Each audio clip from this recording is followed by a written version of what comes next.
नमस्कार दोस्तों। गर्मियां बढ़ रही है और इस गर्मियों में किस तरह का पावर सेक्टर स्टॉक आप सिलेक्ट कर सकते हो, क्योंकि आप देख सकते हो कि इस मंथ का जो पावर कंजम्पशन है वो एक अलग ही लेवल पे है। और इसके वजह से पावर सेक्टर में अगर आप अलग अलग सेगमेंट में डिवाइड करते हैं, एक तो है पावर जनरेशन, दूसरा है पावर ट्रांसमिशन, और थर्ड हम लोग बात करते हैं फाइनेंस कॉर्पोरेशंस की ना, जो पावर फाइनेंस करती है वो। तो इन तीन सेगमेंट में से कौन से सेक्टर में आप, सेक्टर तो नहीं कह सकते, कौन से सेगमेंट में आप फोकस कर सकते हो और कौन से स्टॉक्स आप थोड़े लंबे समय के लिए इन्वेस्ट कर सकते हो, तो वो डिटेल में बात करेंगे। इंटरेस्टिंग सेशन होगा, एंड तक बने रहिएगा।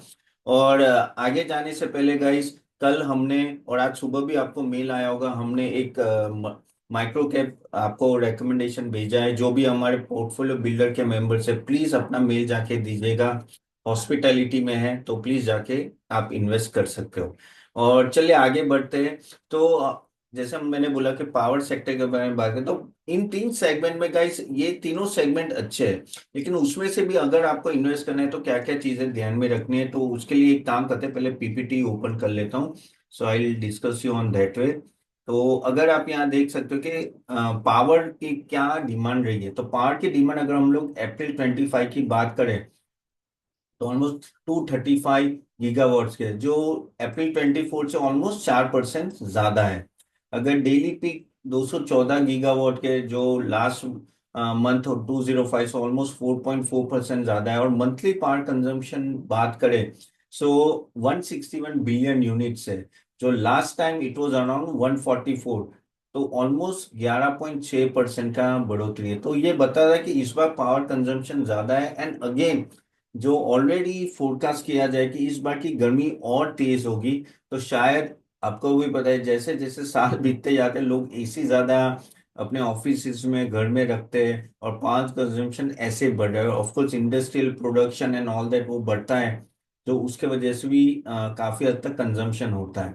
सो ओवरऑल अगर हम लोग बात करें कि इंस्टॉल कैपेसिटी कितनी है 2025 की, ये जानना इसलिए जरूरी है कि इस सब सेगमेंट में अपना पावर जनरेशन होता है। सो थर्मल की बात करें तो ऑलमोस्ट आप कह सकते हैं 460 में से 230 से 240 वॉट, ऑलमोस्ट 50-55% थर्मल ही है। ओके, सोलर 105 है, लेकिन बहुत अच्छी तरह से बढ़ रहा है, 23% है। पहले ये बहुत छोटा हुआ करता था, 23%। अगर आप देखो ना, अभी तो आजकल बिल्डिंग के ऊपर भी काफी हद तक सोलर पैनल्स लगे होते हैं। विंड ऑलमोस्ट 50 है, 11%। Small hydro almost 5.1।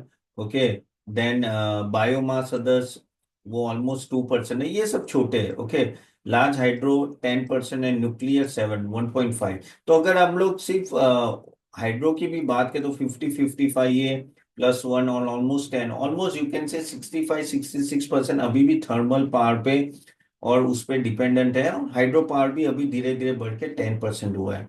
सो ये क्लासिफिकेशन क्यों जरूरी है, क्योंकि आपको यहाँ पता होना चाहिए कि कौन से स्टॉक में ज्यादा डिमांड आएगी, जहां थर्मल पावर ज्यादा है। Of course renewable is the future, लेकिन टेम्पररी अगर आप शॉर्ट टर्म भी देख रहे हो तो वैसे देख सकते हो। तो रिन्यूएबल ऑलमोस्ट हाइड्रो और न्यूक्लियर मिला के 45% हो रहे हैं, और थर्मल अभी भी लार्जेस्ट प्रोवाइडर है।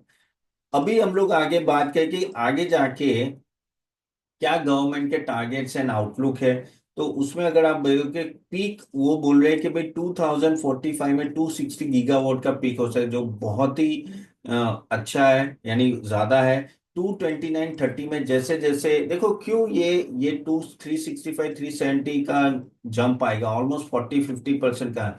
रीजन मैं बताता हूँ कि जैसे जैसे आप कहते हैं ना कि एआई का यूज होता है and all that, okay, data centre होते हैं नोवल से, तो वो कंजम्पशन ज्यादा करते हैं, प्लस एसी ज्यादा लगते हैं।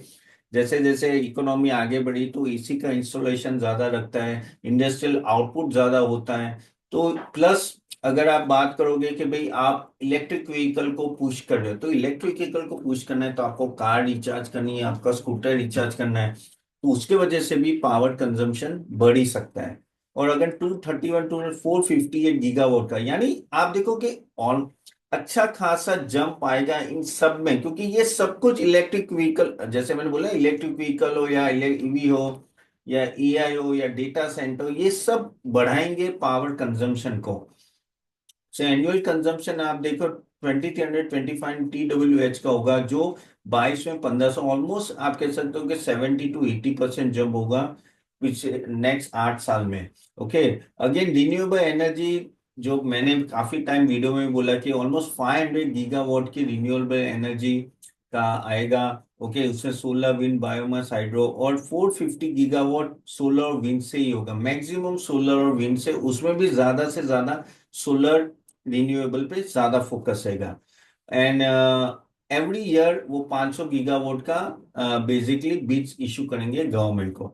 ये सब जानना इसलिए जरूरी है कि आपको पता चले कि यहाँ से डिमांड कैसी रहेगी। डिमांड आप देखो कंजम्पशन लेवल पे बढ़ने लगी, यानी पावर की डिमांड बढ़ने ही वाली है, कम नहीं होने वाले। और ये मैंने लास्ट टाइम कल आपके काफी लोगों ने हमारा सेशन अटेंड किया था, कैसे आपको आगे जाके सेक्टर में, तो मैंने पहाड़ का भी यहाँ जिक्र किया था। अगर आपने वो सेशन मिस किया होगा तो गाइस आप हमारा नेक्स्ट सेशन अटेंड कर सकते हो, लिंक हमने चैट बॉक्स में दी हुए, कमेंट बॉक्स में भी, तो आप प्लीज वो जाके जरूर अटेंड कीजिएगा। चलिए आगे बढ़ते हैं। आगे हम लोग अगर बात करें तो ट्रांसमिशन और ग्रिड की अगर हम लोग बात करें, तो जैसे कह सकते हैं ना कि देखो, एक है पावर जनरेशन और दूसरा है ट्रांसमिशन। तो ऑलमोस्ट ट्रांसमिशन क्या होता है, एक बार पावर जनरेट हो गया, अब ये पावर जनरेशन कौन करता है, जैसे टाटा पावर हो गया, या अदानी ग्रीन हो गया, अदानी पावर हो गया, एनटीपीसी हो गया, या जेएसडब्ल्यू एनर्जी हो गया, ये सब पावर जनरेट करते हैं। वहां से इलेक्ट्रिसिटी जाके हर एक घर में जाती है, वो ट्रांसमिशन होता है। जैसे पावर ग्रिड कॉर्पोरेशन, वो ट्रांसमिशन है। तो बेसिकली ये वहां भी काफी हद तक बड़ा एक्सपांशन होने वाला है। एंड अगेन रेलवे और ईवी भी एडॉप्शन, रेलवे भी आपको पता है, ऐसा तो मेजोरिटी इंजन जो होते हैं वो इलेक्ट्रिक हो गए, लेकिन वो बेसिकली 30% के ना कंजम्पशन वो ही करने वाले हैं, और फर्दर डेज ऑफ डिमांड होने। सो इसमें भी EV adopt, sorry, 30% of total जो भी आपके व्हीकल है उसमें 30% ईवी होंगे, जो पावर की डिमांड रेस करेंगे। ओके। एनटीपीसी टारगेटिंग 60 गीगावाट आरी कैपेसिटी बाय 2032। सो इस तरह से काफी हद तक यहाँ से डिमांड बढ़ने वाली है। अभी मेन मुद्दे पे आते हैं कि मैंने जैसे बोला था कि भाई आपके लिए क्या इंपॉर्टेंट है, पावर जनरेशन, ट्रांसमिशन या फाइनेंस, कहाँ आपको ज्यादा रिटर्न मिल सकता है शॉर्ट टर्म या लॉन्ग टर्म में। तो देखो, ऐसा नहीं कि हर एक चीज अच्छी है, ऐसा प्रॉब्लम नहीं है, लेकिन अगर जनरेशन में बात करें तो ऑफकोर्स हाई डिमांड होगी, रिन्यूएबल एनर्जी का पुश होगा and all that. So depends on project execution, profitability. Transmission में जैसे पावर ग्रिड है, वन ऑफ द बेस्ट है, और आई थिंक अदानी ट्रांसमिशन भी है। तो वो एक तरह से डिफेंसिव है, स्टेबल रिटर्न आपको दे सकती है।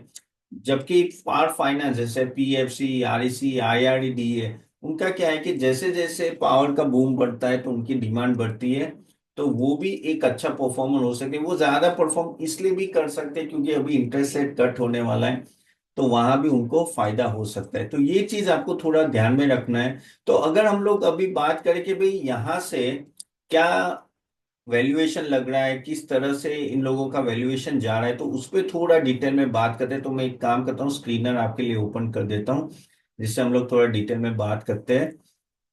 तो चलिए, अगर हम लोग पावर जनरेशन की बात करें, जैसे NTPC, Adani power, Adani green या Tata power and all that. Okay, तो अभी अगर आप टॉप से भी देखो तो ये ऑलमोस्ट अच्छे खासे गिरे हुए हैं। अगर देखो, Adani power 38, Adani green 55, Tata power 22%, तो अच्छे खासे गिरे हुए हैं। अगर हम लोग पी रेशियो भी देखें ना तो रीजनेबल है। ओके, टाटा पावर का ऑफकोर्स ज्यादा है, अदानी की हालत थोड़ी टाइट है, अदानी पावर की, क्योंकि केसेस चल रहे हैं, आपको भी पता है, एनटीपीसी भी सस्ते में मिल रहा है। लेकिन इन लोगों ने ना पिछले कुछ सालों में रिटर्न, अगर आप देखो, टाटा पावर में 3 साल का रिटर्न 13% है, अदानी ग्रीन ऑफकोर्स माइनस है, अदानी पावर ने अच्छा दिया है, और एनटीपीसी ने अच्छा है। तो ओवरऑल मुझे ये, अगर मैं ये सब कंपनी देखूं तो वैल्यूएशन ठीक ठाक है। बस वही आपको देखना है कि किस तरह से यहाँ से जैसे कि वैल्यूएशन की री रेटिंग होती है। ओके, और उनका कॉम्पोजिशन क्या है, थर्मल और रिन्यूएबल, उस पर बहुत कुछ डिपेंडेंट होगा।